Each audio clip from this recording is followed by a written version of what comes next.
আজকের রেসিপি সবজি দিয়ে খিচুড়ি।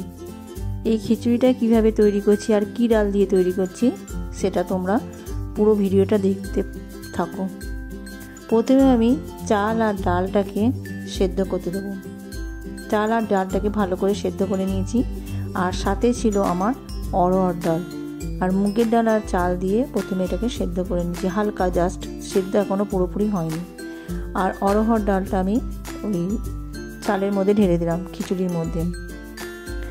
আর এদিকে আমি বসিয়ে দিয়েছি কপিটা ভালো করে ভেজে নিয়েছি লাল লাল করে।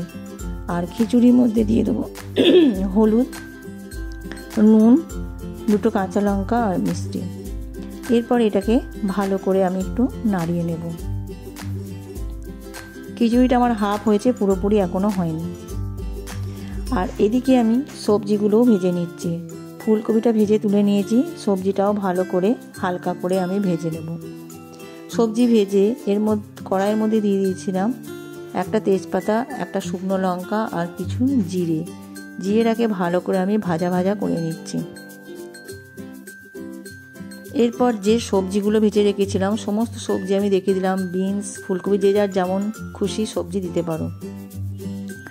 এরপর যে আমি ফোড়নটা দিয়েছিলাম, ফোড়নটার মধ্যে দিয়ে দিচ্ছি আদা বাটা ভালো করে আমি একটু নেড়ে নেবো। কাঁচা গন্ধ যতক্ষণ থাকবে ততক্ষণ নাড়তে হবে। কমিয়ে দিলাম আমি গ্যাসের ওভেনটা। এরপর এই সবজিগুলো ওর মধ্যে দিয়ে দিলাম আদার মধ্যে। আমার ভালো করে ভাজা হয়ে গেছে। এই সবজিগুলো এবারে খিচুড়ির মধ্যে তুলে দিয়ে দেব।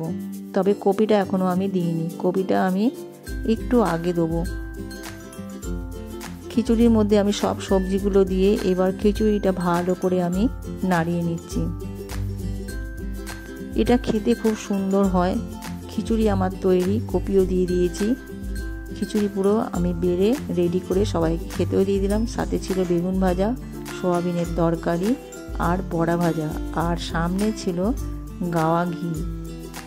ভিডিওটি ভালো লাগলে একটা লাইক করে দিয়ে পাশে থাকবে। ফিরে আসবো আবার একটা নতুন